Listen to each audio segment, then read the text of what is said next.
பிசிபலாபாத் எனக்கு மெத்தடில் எப்படி பண்ணலான்ட்டு பார்க்கலாம். 3/4 கப்பு புழுங்கலரிசி, 1/4 கப்பு துவரம்பருப்பு 15 நிமிஷம் ஊற வச்சுட்டு குக்கரில் போட்டுக்கலாம். கேரட், பீன்ஸ், பச்சை பட்டாணி, நான் தடியங்காவும் போடுவேன். எல்லாமே இதில் போட்டு கொஞ்சம் உப்பும் போட்டு ஒரு 3 விசில் வரதுக்கு குக்கரில் வச்சிடலாம்.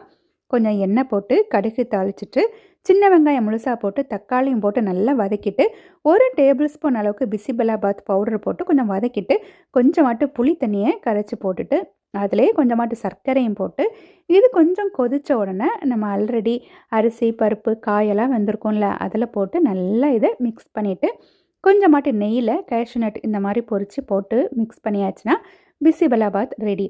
இது நல்ல வாசனையாட்டும் நல்ல டேஸ்ட்டாகவும் இருக்கும். ஆனால் இது சாம்பார் சாதம் மாதிரி இருக்காது. ஏன்னா சாம்பார் சாதத்தில் சாம்பார் பொடி போடுவோம், நாட்டு காய்கறிகள் கத்திரிக்காய், வாழைக்காய், சேனைக்கிழங்கு அதெல்லாம் போடுவோம். ஆனால் ரெண்டுமே நல்ல டேஸ்ட்டாட்டு வேறு வேறு வாசனையில் வேறு வேறு ருசியில் இருக்கும். இதுக்கு பப்படம், காரா பூந்தி அதெல்லாம் போட்டு சாப்பிட்லாம்.